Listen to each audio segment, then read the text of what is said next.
سلامونه ستړي مشئ وخت مو په خیر. تاسې ته له زیرو نیوز څلرویشت څخه د نن ورځې د مهمو خبرونو ټولګې ته ښه راغلاست یو. نن شنبه د 1404 هجري لمریز کال د لیندۍ لومړۍ چې د 2015 زیږدیز کال د نومبر له 22 سره برابره ده. شبنم وزیری یم او تاسې ته له زیرو نیوز څلرویشت څخه د هیواد مهم خبرونه وړاندې کوم.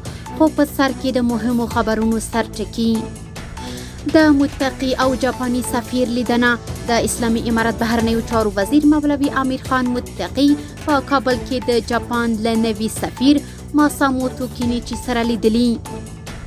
هند ته د درملو د صادراتو د پراختیا له شورا سره د عزیزي لیدنه. هند له افغانستان سره د همکارۍ د پراخولو د درملو صادراتو د زیاتوالي لپاره خپله لیوالتیا څرګنده کړې. او د هنر او فرهنګ معین د یونسکو سازمان کلتوري رئیس سره لیدلي. اوس هم بشپړ خبرونه. د اسلامي امارت بهرنیو چارو وزیر مولوي امیر خان متقي په کابل کې د جاپان له نوي سفیر ماساموتو کینیچي سره لیدلي. بهرنیو چارو وزارت په خبره کړې خبرپاڼه کې ویلي چې متقي د جاپان سفیر ته په نوي ماموریت کې د بریالیتوب هیله څرګنده کړې او زیاته کړې ده چې اسلامي امارت لیواله دی له جاپان سره په سیاسي او اقتصادي برخو کې پراخې مثبتې اړیکې ولري. د خبرپاڼې له مخې د جاپان سفیر ماساموتو کینیچي په افغانستان کې د سرتاسري امنیت، د نشهیي توکو پر وړاندې مبارزې او په ګڼو برخو کې د پرمختګونو ستاینه کړې.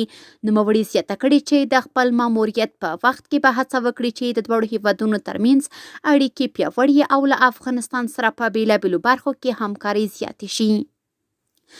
هند له افغانستان سره د همکارۍ د پراخولو د درملو صادراتو د زیاتوالي لپاره خپله لیوالتیا څرګنده کړې.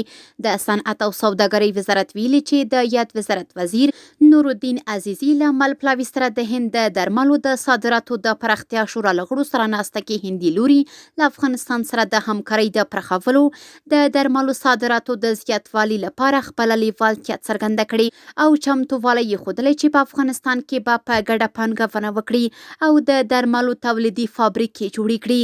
یاد وزارت ویلي چې دواړو لوریو د درملو د وارداتو د کیفیت لوړولو، د پانګونې فرصتونو او د درملو تجارت په لړ کې د شته خنډونو د حل په اړه خبرې کړې دي.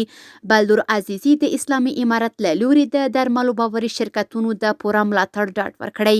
صنعت او سوداګرۍ وزارت زیاته کړې چې د شفیع هوکړې له مخې ټاکل شوي د افغانستان د درملو سکتور مسؤلین او فعالان د هندوستان له معیاري فابریکو څخه لیدنه وکړي او په بدل کې به د هند د درملو یو پلاوی د تولیدي فابریکو د رامنځته کولو او د صادراتو د پراخولو د امکاناتو د ارزونې په موخه کابل ته سفر وکړي. د هنر او فرهنګ معین د یونسکو سازمان کلتوري رئیس سره لیدلي. د اطلاعات او کلتور وزارت د فرهنګ او هنر معین مولوي عتیق الله عزیزي د یونسکو سازمان له کلتوري رئیس برندن او د جاپان هیواد د تاریخي او فرهنګي چارو کارپو یوموچي سره لیدلي. د اطلاعات او کلتور وزارت د هنر او فرهنګ معین په حواله ویلي چې د یونسکو فرهنګي برخه په افغانستان کې ګڼې تاریخي او فرهنګي پروژې تر کار لاندې لري چې د افغانستان فرهنګي میراثونو د ساتنې او استحکام په برخه کې خورا ارزښتمنې دي. یاد وزارت ویلي چې په یاده نسته کې د افغانستان د تاریخي ساحو د ژغورنې، بیا رغونې، د فرهنګي سیمینارونو تنظیم، د هنري پروګرامونو پراختیا او د کلتوري برخې په ظرفیت لوړولو ټینګار شوی. مالیې وزارت د نړیوال بانک له لوري د پروژو او قراردادي شرکتونو د پیسو د بیا ورکړې پروسې د پیل خبر ورکړی دی. مالیې وزارت په یوه خبرپاڼه کې خبر ورکړی چې له نړیوال بانک سره یې د نږدې همغږۍ، شفافي او همکارۍ په پایله کې یاد بانک د خپلو دفترونو له لارې د افغانستان د پروژو او قراردادي شرکتونو پیسې ورکړي چې د اسلامي امارت له بیا واکمنېدو مخکې بشپړ او طی مراحل شوي وو. نړیوال بانک د هغو څلورو پروژو او قراردادي شرکتونو د پیسو د ورکړې لړۍ پیل کړې چې اسناد یې د دغه بانک د څارنې ټیم TPMA او د مالیې وزارت له لوري څېړل شوي او تایید شوي دي. په یادو څلورو پروژو پروژو کې یو قراردادي شرکت ته د بیړني پروژې 25 میلیونه افغانۍ ورکړي چې دغه پیسې د یاد قراردادي شرکت له لوري د مالیې وزارت سره په همغږۍ ورکړل شوي دي. په لومړي پړاو کې به نړیوال بانک 9.3 میلیونه ډالر په مستقیم ډول بهرنیو قراردادي شرکتونو ته ورکړي. په دوهم پړاو کې به یاد بانک 18.3 میلیونه ډالر د مالیې وزارت له لارې شرکتونو ته ورکړل شي او په راتلونکي دریم او څلورم پړاوونو کې د دې شرکتونو نور تادیات هم په نوبت سره اجرا او ورکړل شي.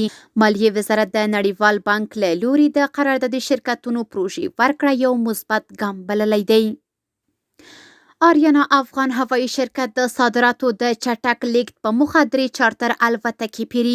د اماراتي شرکتونو لوی ریاست اړوند د آریانا افغان هوایي شرکت مسؤلینو ویلي چې ډیر ژر به د توکو د ترانزیت لپاره ځانګړي 3 چارتر الوتکې وپیري.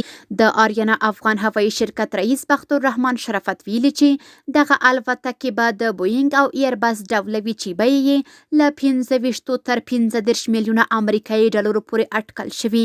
د آریانا افغان هوایي شرکت مسؤلینو زیاته کړې چې د نویو الوتکو په پیرلو سره به د توکو د لیږد لګښتونه راکم او نړیوالو بازارونو ته به د افغانستان د صادراتو په ځانګړي ډول د تازه او وچو میوو د لیږد کچه لا لوړه شي.